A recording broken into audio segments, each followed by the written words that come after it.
Buenos días. Hoy vamos a ver cuáles son los procesos geológicos externos. Hay cuatro. Uno es la meteorización, el segundo es la erosión, el tercero es el transporte y el cuarto es la sedimentación. Hay tres tipos de meteorización. Una es la meteorización mecánica, que es cuando las rocas se rompen debido a tensiones. Otra es la meteorización química, en la que la roca se disgrega. Aquí ocurren reacciones químicas. Y la tercera es la biológica, que es debida a los seres vivos. En este caso, los seres vivos rompen y o cambian químicamente la roca. La meteorización mecánica puede ser de varios tipos. Aquí vamos a ver tres nada más. La primera que vamos a ver es la gelifracción. Es cuando al llover, por ejemplo, se infiltra el agua en las grietas y luego al helar, a la noche, por ejemplo, al transformarse en hielo, como el hielo tiene más volumen que el agua líquida, presiona a las paredes de la grieta, terminando por romper la roca. Eso puede ocurrir, por ejemplo, en alta montaña. Otro tipo de meteorización mecánica es la termoclastia, en la que se producen cambios de temperatura. Ya sabemos que con el calor las rocas se dilatan, pero no se dilatarán igual los minerales oscuros que los claros, de modo que surgirán tensiones entre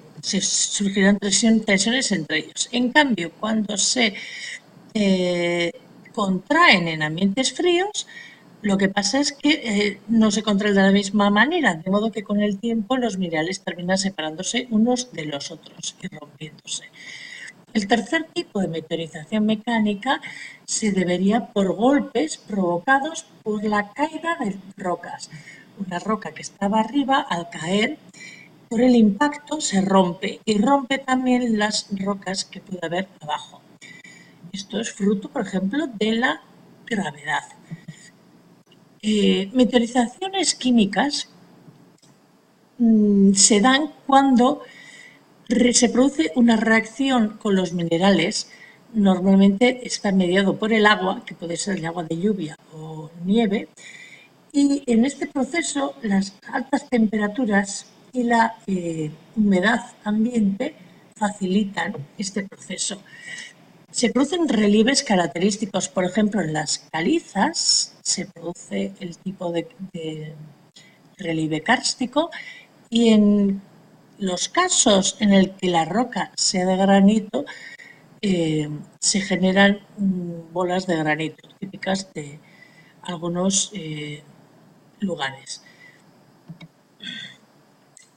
En cuanto a la meteorización biológica debida a seres vivos, puede ser el caso de las raíces de los árboles, que generan presión en las rocas al meterse sus raíces entre ellas en las grietas de las rocas, que terminan fracturándolas, o los líquenes. En el caso de los líquenes se produce una meteorización química, reacciones químicas que terminan alterando la roca y desgastándola poco a poco. También puede verse por topos y demás. Como consecuencia de la meteorización se producen clastos, que son trozos de roca que están separados de la roca madre. La gravedad lo que puede hacer es que se caigan. Ese ya sería un proceso típico de la erosión.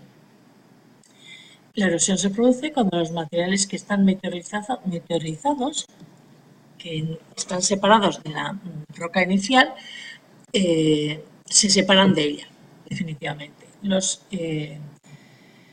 La erosión puede deberse a varios factores. Puede ser el aire, el que provoca la erosión, puede ser los ríos, las aguas subterráneas y el mar.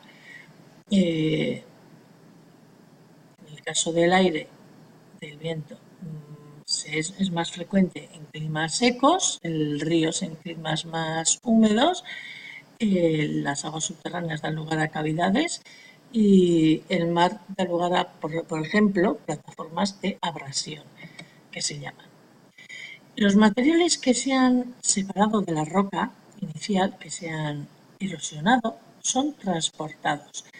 El medio de transporte puede ser el río, o puede ser los glaciares o el viento. En este caso, el río está trasladando materiales originarios de estos montes a zonas más bajas, en los valles, llegando a transportarlos hasta el mar. Los glaciares, los materiales erosionados del circo glaciar, son transportados por las lenguas glaciares a zonas más bajas. Y el viento hace que las partículas de arena asciendan por la duna y caigan al otro lado de la duna, haciendo que la duna se traslade espacialmente. La sedimentación puede verse por el aire, como muchas veces se forman dunas. En el caso de que se dé en el mar, se da lugar a playas. Las aguas salvajes dan lugar a conos de Jesús, se lo diré, de eyección. Los glaciares dan lugar a cúmulos de materiales diversos llamados morrenas. Los ríos pueden dar lugar, por ejemplo, a deltas, como el delta del Ebro, y las aguas subterráneas dan lugar a formaciones como las estalactitas o estalagmitas.